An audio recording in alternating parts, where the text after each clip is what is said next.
Siap. Jadi kayaknya ada satu hal yang menurut saya, buat saya ini terbaru. Pemahaman pasalnya saya udah dapat, dan kayaknya yang baru ini sudah kira-kira berjalan antara 7 ke 10 tahun yang lalu. Jadi saya perlu sampaikan kepada teman-teman supaya nggak makin ketinggalan, yaitu digital transformation. Eh, Nanti abis materi ini, abis makan siang jam 2 nanti kita balik lagi. Kita akan tanya jawab ya, biar seru. Eh, Boleh materinya ditanya jawabkan, atau boleh nanti bisnis Anda yang ditanya jawabkan. Oke, saya lanjut. Digital ekonomi di Indonesia sudah mencapai 90 miliar US dollar. Itu 90 miliar tuh berapa tuh ya? Kayaknya udah lebih dari lebih dari ribuan triliun. Karena kemarin saya baru baca 130 juta US dollar Telegram dibeli dengan harga tadi 130 juta US dollar atau kurang lebih 450 triliun. Jadi kalau 90 miliar US dollar kayaknya udah ribuan triliun.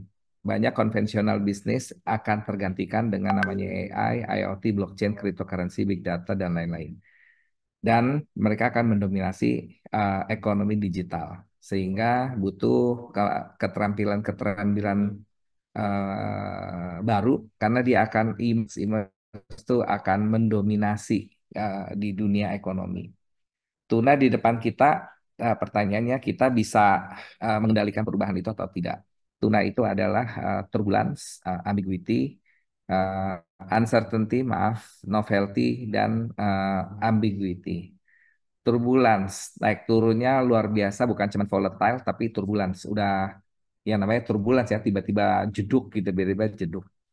Kemudian uncertainty, ketidakpastian, kemudian novelty, harus ada pembaruan, dan terakhir ambiguity. Jadi saya coba memberikan beberapa hal dalam waktu kurang lebih 2 jam, mudah-mudahan kekejar. Skill set baru atau mindset baru. Saya juga lagi bikin sama Niko, yaitu Josum, perusahaan yang akan membantu teman-teman mendigitalisasikan perusahaannya nanti.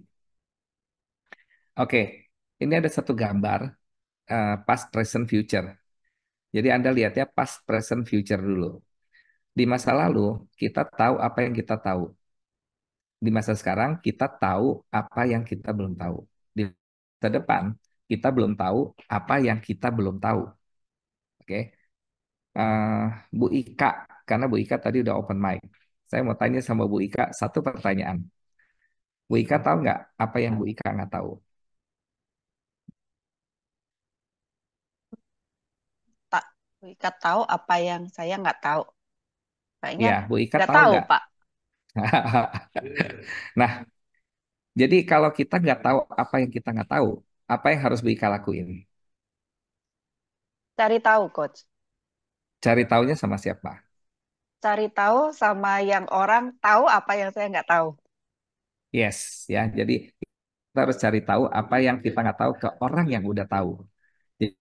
Jadi kata lainnya di future ini, anon-anon ini terpatahkan kalau kita sudah bukan lagi thinking our brain, tapi kita udah thinking outside our brain. Bukan cuma thinking outside the box, tapi kita udah thinking outside our brain. Sekarang saya mau pinjam kepala orang lain untuk saya memahami masa depan itu seperti apa. Kemudian begitu saya paham, saya bawa ke present. Nah, itu namanya foresight. Jadi banyak teman-teman saya pribadi sebelum ini bikin bisnis itu, bisnis plan itu selalu forecast.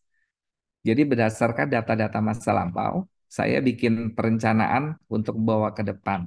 Ya, itu forecast. Jadi saya punya kemampuan coaching, saya punya kemampuan bisnis, saya punya kemampuan berbicara. Itu yang saya tahu.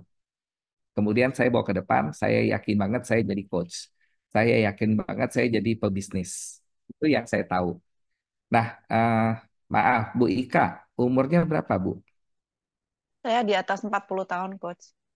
Sip, saya 52. Bu, Ya, kakak adik, level-level Coach. kita level-level kita sudah generasi yang agak gaptek gak, Bu? Bisa dibilang iya. Oke. Nah, jadi kalau kita bilang kita gaptek, itu kata lainnya sebenarnya kan kita tidak tahu kita gagap atau enggak. Cuman karena Ya, kita menutup dirinya kita, sehingga kita terus-menerus jadi gagap teknologi gitu loh. ya, Kemarin betul. kemarin saya pernah belajar. Jadi pernah gitu ya. Jadi non. Saya pernah belajar digital marketing 12 sesi. Satu sesinya 3 jam. Di sesi ketiga saya nyerah, Bu Ika. Saya bilang sama tim saya, lu orang deh yang belajar. Otak gua nggak mampu. Itu di tahun 2018, 2019. Nah, kemudian kemarin Niko ngajak saya bikin sesuatu di mana dia udah mulai ngajar offline digital marketing. Terus saya bilang, Nik, sebisanya saya ikut ya gitu. Tapi saya akan fight untuk bisa ikut. Tahu Bu Ika, 2 hari kemarin pol 8 jam kali 2. Kira-kira meleduk gak kepala kita yang dulunya 3 jam, 2 hari kemudian ketemu lagi 3 jam, 5 hari lagi ketemu 3 jam, itu aja meleduk kepala saya. Ini 2 hari berturut-turut 8 hari. Saya tuh udah ngebayangin ini kayaknya berasap nih kepala saya. Tapi pada saat saya buka pikiran saya bahwa saya mau belajar dari Niko, eh, nggak sombong Bu, dari 8 peserta yang nyelesain landing page duluan itu saya. Dan bayangin landing page yang selama ini saya tahunya panggil orang IT, sekarang saya sudah bisa bikin landing page hanya dalam waktu 4 jam. Digital marketing, itu luar biasa. Oke, nah itu baru satu sisi. Jadi foresight ini ternyata banyak hal yang harus kita buka gitu ya. Bukan cuman pakai forecast, jadi kita harus pakai foresight. Jadi kalau forecast itu kata lainnya adalah hindsight. Hindsight itu apa yang kita udah tahu. Hari ini kita namanya insight. Kita dapat sesuatu pemahaman. Aha, gitu. Jadi aha. Foresight itu something yang kita harus belajar dari orang lain. Jadi saya maju lagi. Ini oke. Jadi eh, saya mungkin kasih contoh ke siapa nih. Lanjutnya yang lain ya, Wika gantian. Siapa nih yang saya mau sebut namanya? Bu Sena udah siap gak Bu? Bu Sena Oktavianti bisa open mic. Apakah Bu Sena siap? Kelihatannya belum siap. Pak Chandra deh Pak, buka mic Pak. Siap, Coach. Sip, Bapak sudah sekian belas tahun main di dunia percetakan. Ya, Jadi kalau saya lihat bisnis plan Bapak, Bapak pengen bawa kira-kira 100% di beberapa tahun ke depan. Betul ya Pak Cakris? kurang lebih. Datanya dari mana Pak? Bapak bisa bawa satu kali 100% ke depan. Itu pasti kalau pengalaman yang udah-udah, saya mau fokusnya ke sini, saya mau fokusnya ke situ. Gitu kan Pak ceritanya. Kurang lebih. Iya, Coach. Jadi Bapak punya data di masa lalu, kalau ini diseriusin, ini diperbaikin, ono diperbaikin, kayaknya bisa nih 100% dalam waktu Ya, 1-2 tahun ke depan. Tapi betul. itu masih incremental Pak Chandra. Hmm. Incremental itu kemajuan 10-50% per tahun. Nah, yang saya mau sharing ini adalah eksponensial. Kenaikannya kalau bisa 5 tahun itu 10 kali. Bahkan kalau bisa dalam 2 tahun 10 kali. Gimana caranya? Caranya adalah masuk ke foresight. Cari tahu kok ada yang tiba-tiba bisa kaya mendadak gitu. Kita cari tahu ya. Bukan ngepet ya Pak, bukan piara babi ngepet di kamar. Oke, so saya mau bring future into now. Saya mau ceritain beberapa hal di masa depan ke sekarang ke teman-teman. Ah, masih Pak Cakris. Pak, tahu bendera ini nggak Pak? Selain yang Indonesia. Uganda ya? Timor Leste, Pak. Oh, maaf. Oke, Ya. Pak. Kalau ditanya Timor Leste sama Indonesia, Timor Leste ketinggalan sama Indonesia berapa tahun ya Pak? Kalau secara kemerdekaan kan itu zamannya Pak Habibie ya, Sem- berarti ya, 97 ya sembilan coach. sembilan sembilan Oh sembilan sembilan Pak. sembilan ya, 99 Ya, berarti ya lumayan banyak juga sih coach. Kalau dari kemerdekaan berarti hampir 45 ke 99, 50 tahun lah ya. oke. Ini saya mau tanya sama orang Timor Leste sebelumnya. Ini ada Claudino da Silva. Saya tanya dia aja Pak, lebih lebih ini nih, lebih lebih lebih pas. Pak Claudino, boleh open mic Ya, halo coach, selamat pagi coach. pagi. Pak, eh, salah nggak Pak kalau saya bilang Timor Leste itu ketinggalan sama Indonesia 25 tahun sampai 30 tahun? Saya setuju coach. Saya ingat Pak, karena tahun 2015 sampai 2018 saya dapat kepekerjaan dari ILO untuk bantu Timor Leste. Jadi Ya. datang ke bandara itu pesawatnya cuma tiga Pak, PP, Darwin Timor Leste sama Indonesia Timor Leste dua. Yang datang ke Ya, bandara itu satu orang, tapi yang nganterin bisa sampai tiga angkot, betul nggak Pak? betul coach. Bisa satu kampung coach. Bisa satu kampung. Nah, Masih, ya, itu terjadi di Indonesia tahun 80-an, Pak. Jadi sekarang kalau saya ke oke. bandara, saya minta anak saya anterin, anak saya nggak mau anterin, Pak. Alasannya satu, udah bosen. Emang Papa setiap minggu berangkat nggak bosen dianterin. Oke, banyak Ya, sekali Pak ketinggalan di Timor Leste.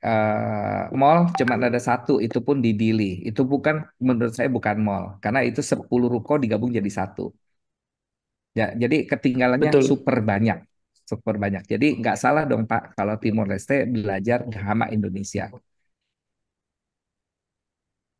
Betul ya Pak? Betul, betul sekali coach. Mbak, Karena mohon kenapa maaf Kak? kalau waktu Ya, waktu coach ke sana bukan merosting, tapi waktu coach sampai di bandara, bandaranya masih panas nggak coach? masih panas. Nah, eh, kalau kita bicara Timor Leste yang ketinggalan sekian lama gitu ya. Tapi kita jangan sombong juga gitu.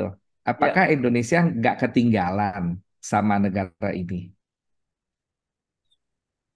kalau ini jauh coach. Jauh coach. Ini jadi kita nggak boleh ngebandingin Timor Leste sama China ya Pak. Makin ketinggalan lagi nanti jadinya. Nah, sekarang saya nanya, kita ketinggalan sama China berapa tahun?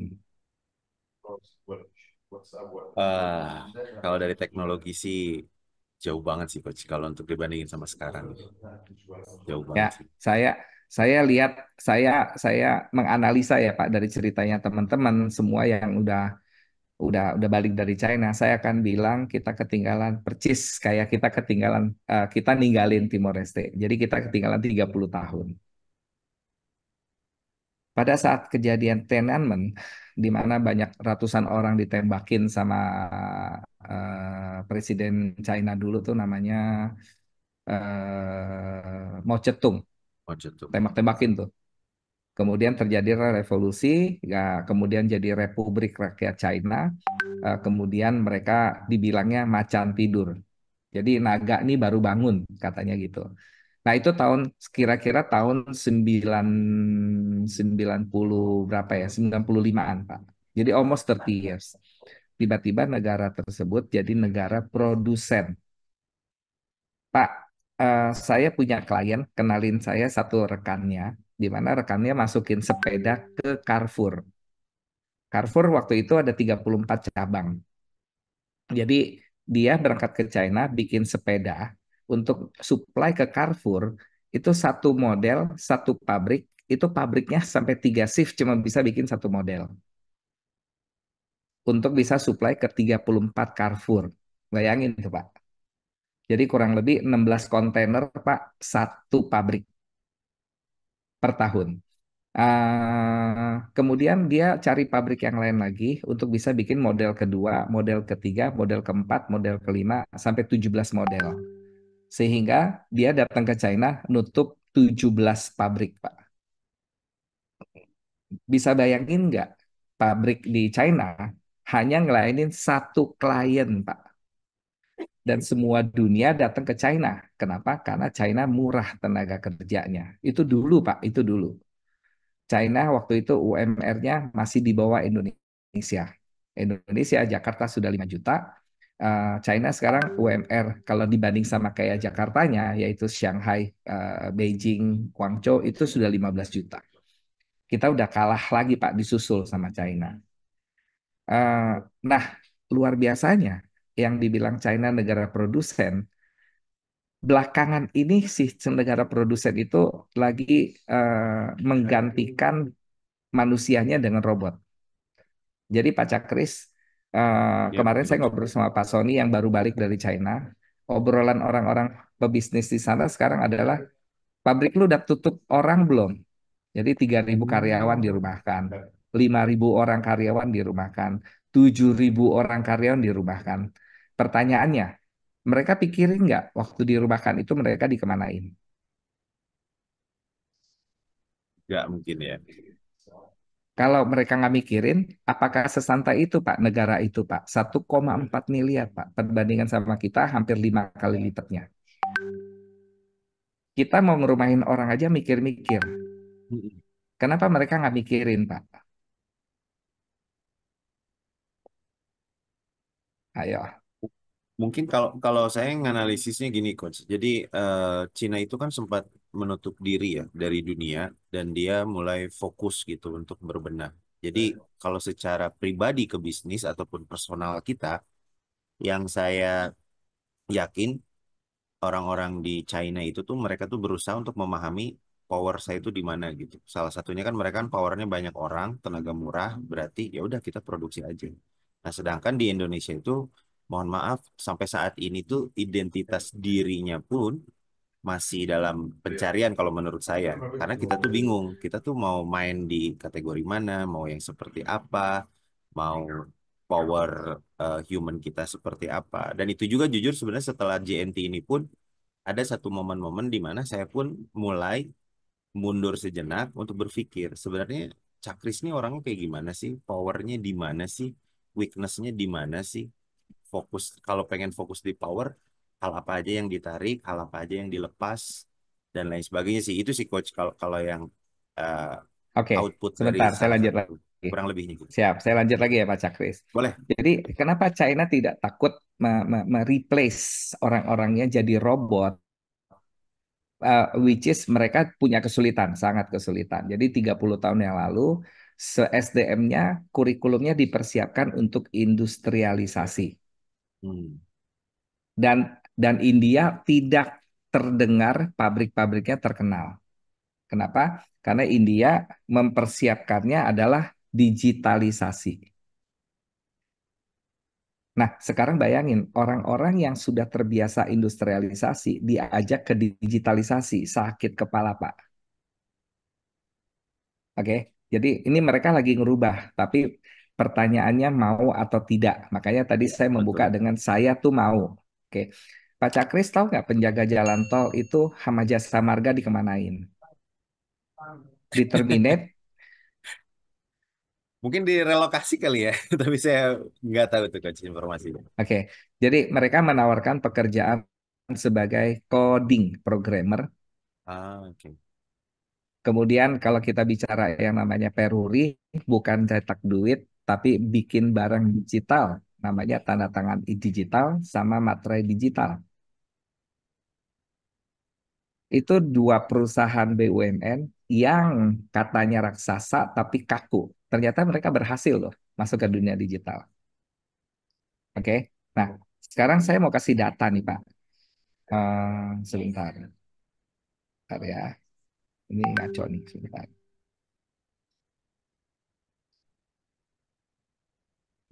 Tadi kita sampai di sini. Jadi China sudah merelokasi orang-orang yang dulunya assembling diganti sama robot.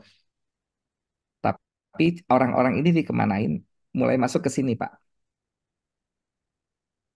Oke. Namanya jasa. Ada yang ngurusin ads, ada yang ngurusin SEO, ada yang ngurusin digital marketing, ada yang ngurusin email marketing, ada yang ngurusin WhatsApp, ada yang ngurusin automation, landing page, marketplace.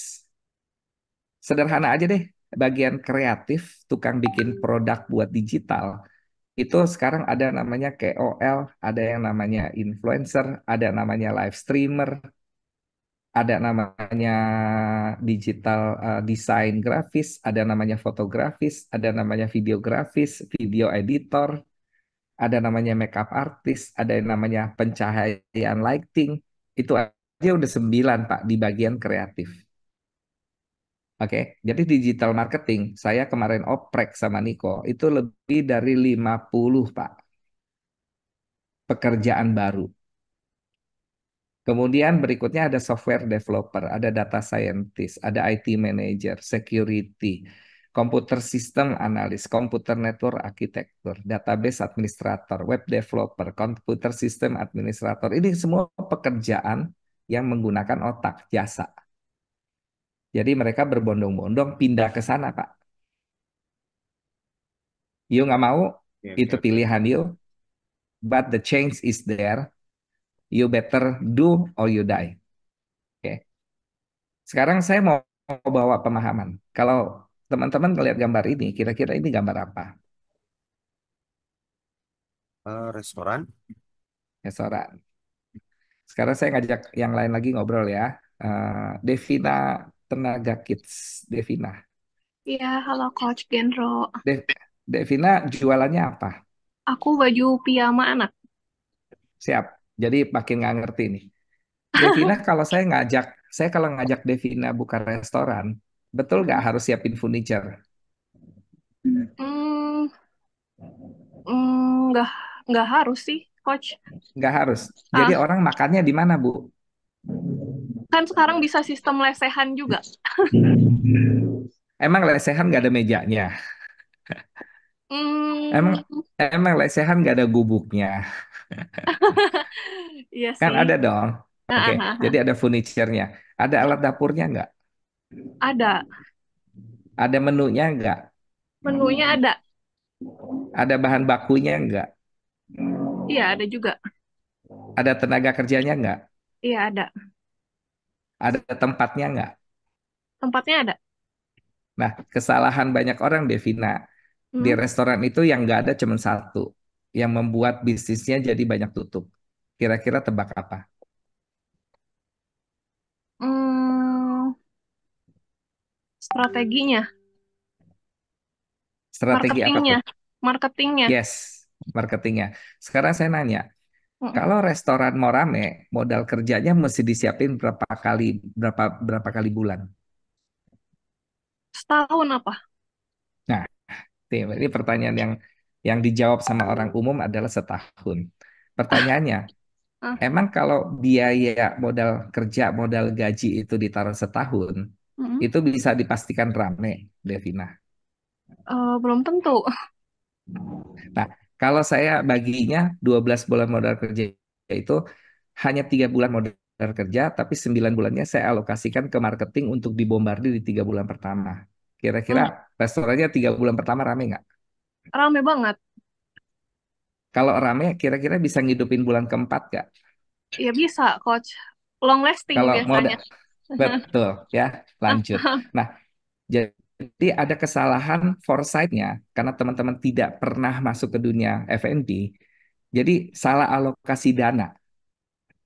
Itu baru satu tuh salahnya. Berikutnya, Devina pernah lihat nggak dapur selengkap ini? Pernah, pernah. Pertanyaannya, bisa nggak ngegunain alat-alat yang ada di dalam? Siapanya coach yang bisa dipakai? Maksudnya Devina, kitanya Devina, nggak bisa, bukan ahlinya. ngerti ya? Ah, Nah, ah, ah. jadi tapi pertanyaannya, kalau belajar bisa nggak ngegunain alat? Kalau belajar bisa, bisa Oke, coach. nah jadi saya mau ngajak teman-teman Mm. mengenal alat-alat, mengenal menu-menu, mengenal karyawan yang ada di dunia masa depan. Di mana kalau kita belajar pasti bisa. Oke, lanjut ya. Tadi kita lihat yang missing adalah marketing strategi. Yang missing adalah kita nggak ngerti memakai alat. Yang missing adalah kita nggak ngerti bagaimana cari lokasi yang baik. Yang missing adalah bagaimana cara cari karyawan yang tepat sehingga kita belajar. Sekarang saya mau bawa teman-teman ke dunia nanti namanya digital transformation. Silakan saya nanya siapa nih? Bisa masuk ke kolom chat. Satu aja dijelasin. Misalnya Anda mau jelasin IoT. IoT itu apa sih? Silakan masuk ke kolom chat, Anda chat atau Anda mau jawab tentang machine learning. Machine learning itu apa? Atau big data analysis itu apa? Atau additive manufacturing itu apa? Bisa nggak dijelasin? Masuk ke kolom chat. Atau sekalian saya langsung jawab banyak yang Anda belum tahu.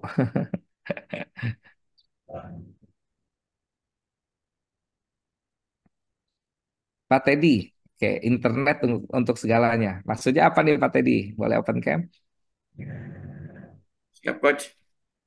Apa tuh Pak? Internet untuk segalanya. Di era sekarang itu internet ya untuk segalanya, Coach. Kayak bisa dimanfaatkan untuk semuanya lah intinya. Eh, Contoh. Contohnya ya, apa ya, berjualan juga kan sebagai contoh, Coach ya. Nah, jadi Berjualan gini, jadi gini, jadi gini. Selama semua benda terkoneksi sama internet, maka kita bisa kontrol dengan handphone kita.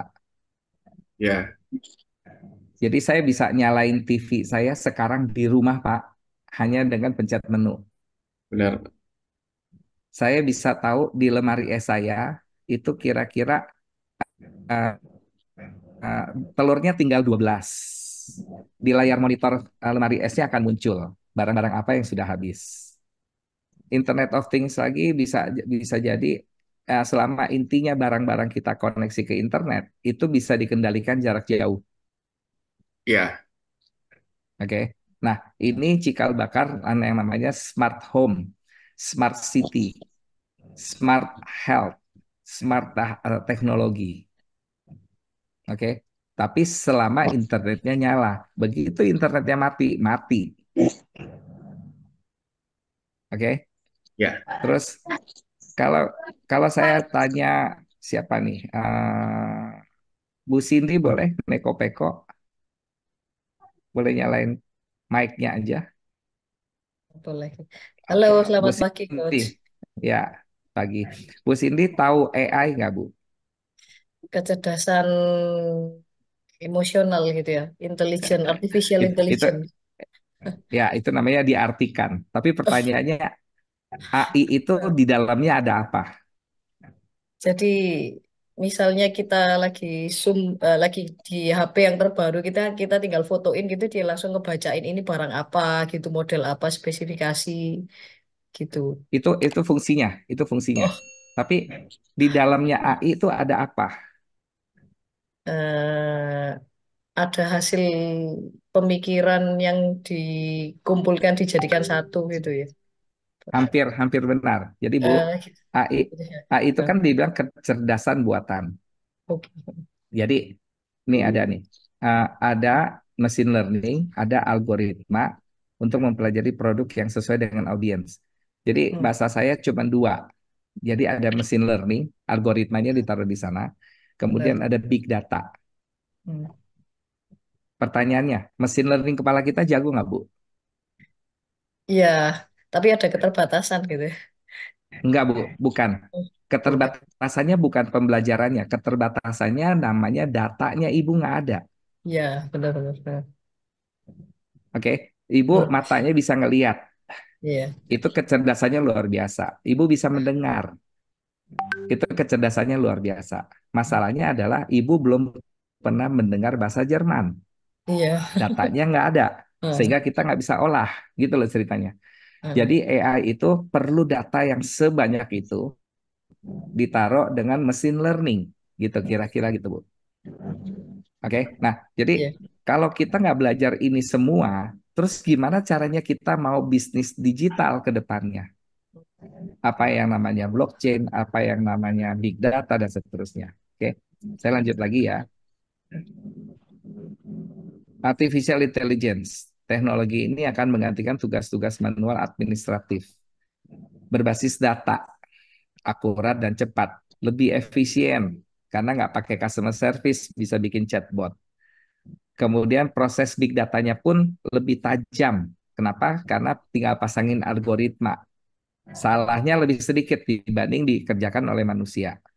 Resikonya itu pekerjaan manusia digantikan dengan mesin, perlu ada peningkatan keterampilan digital bagi para pekerja. Jadi kalau kita bicara AI, ada banyak macam, ada Midjourney, ada DALL-E, ada Whisper, WaveNet, Filmora, dan seterusnya gitu ya. Bisa digunain buat macam-macam, manufaktur, edukasi, IT, legal, banking, dan seterusnya. Bahkan di dunia tercatat 10 perusahaan di dunia itu 8-nya teknologi. Alibaba teknologi, Tesla teknologi, Tencent teknologi, Facebook teknologi, Alphabet teknologi, Amazon teknologi, Microsoft teknologi, Apple teknologi. Di mana 30 tahun yang lalu, world biggest company adalah yang punya pabrik, yang punya tambang. Oke. Dan data statistik di masa depan, pekerja-pekerja yang namanya gig worker ini adalah orang-orang yang nggak mau 9 to 5. Orang-orang yang mau work from everywhere, orang-orang yang mau work from home. Ya, 84% mereka memilih punya lifestyle kerja.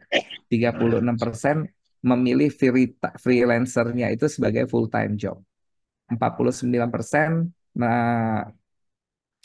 mereka mengatakan mereka bisa menentukan jam kerja mereka sendiri. 30% itu kerja di area web sama graphic design. Oke. IoT yang tadi saya sebutin. Makin efisiensi karena monitornya dengan alat yang dipasangin dengan internet. Di Singapura itu yang namanya restoran tidak ada satupun yang tidak bisa melarikan pajak. Kenapa? Karena pajak itu langsung masuk ke restoran-restoran. Mesin-mesinnya ditempelin. Mereka transaksi apa langsung kelihatan. Nah, tantangannya betul. Risiko keamanan data, privacy makin nggak ada. Ya, pajak akan masuk ke perbankan kita dan seterusnya. Dari awal diisuin, sekarang sudah makin lama makin keras. Tapi ada untungnya, ada nggak baiknya gitu. Tapi Anda kalau pikirin nggak baiknya, Anda nggak maju. Anda harus bagaimana menyiasatinya. Oke. Blockchain itu mungkin saya lebih gampang menceritakan adalah server yang ditaruh di cloud itu udah kalah dengan blockchain. Jadi kalau kita mau nyimpen data, mendingan pakai sistem blockchain. Simpennya di servernya orang lain sebanyak-banyaknya. Jadi Pak Teddy, kalau saya simpen satu file di 100.000 server dipecah-pecah, Pak Teddy nggak bakal bisa ngambil filenya. Kalaupun mau diambil, Pak Teddy harus meng-enter berbarengan 100.000 server tersebut, baru kebuka datanya. Oke, itu makanya saking amannya blockchain ini disukai oleh pemain kripto kayak Bitcoin, Tether, dan seterusnya gitu ya. Keamanan datanya luar biasa dan bahkan banyak programmer bilang tidak bisa di-crack sampai 60 tahun ke depan. Belum ada teknologinya. Berikutnya big data. Data bisa dijual bahkan. Jadi kalau dulu perbankan ngasih kredit mesti disurvei, mesti didatengin, mesti diteleponin, sekarang enggak. Saya tinggal cek Pak Teddy itu ngisi GoPay sebulan berapa, pemakaian pulsa tuh berapa. Kemudian kira-kira dia punya aplikasi apa aja itu bisa diintipin semua Pak Teddy sekarang. Dari situ ketahuan dia gaya hidupnya itu cocoknya dikasih kreditnya berapa. Beli GoFood-nya pecel lele sama ayam geprek. Seminggu bisa 15 kali. Kan udah jelas dong Pak, biaya hidupnya berapa. Lain lagi yang dia pesan Chinese food. Yang dipesan adalah steak dan seterusnya.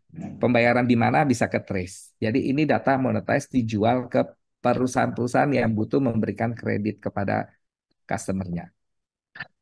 Berikutnya augmented reality. Jadi namanya handphone ke depan udah tidak ada lagi smartphone. Yang ada adalah smart glass. Jadi ini menjadi evolusi berikutnya, lebih mudah walaupun fasilitasnya belum bisa menggantikan dari smartphone. Ini fintech. Jadi teman-teman juga perlu tahu fintech itu apa aja.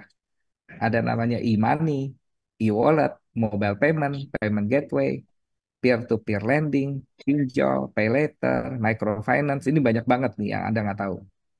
Neobank, open banking, micro insurance, digital insurance, donation based, crowdfunding, fraud detection, dan lain-lain. Oke, ini areanya keuangan. Produknya ada 8 kategori, di mana totalnya tuh ada berapa ya? 1, 2, 3, 4, 5, 6, 7, 8, 9, 10, 11, 12, 13, 14, 15, 16, 17, 18, 19, 20, 21, 22, 23, 24, 25, 26, 27, 30-an produk untuk produk finance. Berikutnya ada namanya energi baru terbarukan. Karena ini udah harus dipikirin karena sumber dayanya habis, sedangkan dunia digital itu sangat membutuhkan energi. Ditambah lagi ini mesin learning yang tadi saya bilang.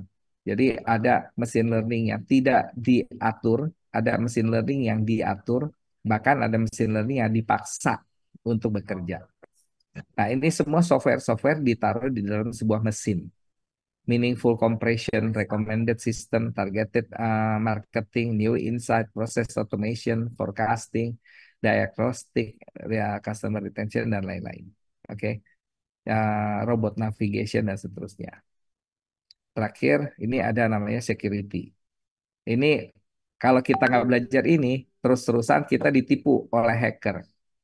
Padahal kejahatan cyber itu ada 10 macam. Anda cuma baru kena yang namanya scam doang. Belum kena malware, belum kena yang namanya ada 10 macam kejahatan cyber. Oke.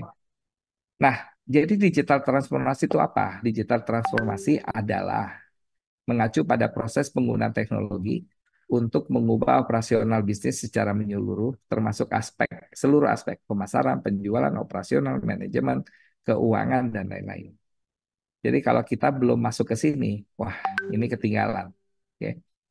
Nah, apa bedanya digital transformation sama digital savvy? Digital savvy adalah orang-orang yang sudah lebih awal ngerti tentang teknologi, yaitu Gen Y, Gen Z, Gen Alpha. Mereka lahir aja udah suruh pegang gadget. Sedangkan saya tahun 92 baru pegang komputer. Itu umur saya 92 itu umur 20. Bayangin ya, anak sekarang 3 tahun udah dikasih tablet, dikasih gadget. Kita umur 20 Pak baru pegang yang namanya komputer. Waktu zamannya saya. Itu 92. Apple lagi getol-getolnya tuh. Yang namanya Microsoft sama IBM. Kemudian lanjut lagi, kalau kita lihat di sini, digital transformasi itu udah tahu, digital savvy udah tahu. Ada masalah. Jadi disasternya apa? Digitalisasi. Yang pertama gagal melihat. Yang kedua gagal bergerak. Yang ketiga gagal berubah. Gagal melihat. Karena omsetnya gede, Pak. Restorannya rame, Pak. Nggak pakai digitalan masih oke, Pak. Gitu. Ya. Mereka terlalu sibuk, jadi mereka nggak mau lihat. Bukan nggak lihat juga ya. Nggak mau tahu lah, udah gue udah capek. Setiap hari aja pulang ngurusin bond aja tuh masih banyak yang mesti dicatat gitu ya. Nah, bagi teman-teman yang mau order kaos keren silakan bisa di marketplace Shopee, Tokopedia, Bukalapak maupun Lazada. Caranya tinggal ketik saja Muhammad Ervando ya. Nah, teman-teman tinggal pilih untuk kaos-kaos kerennya.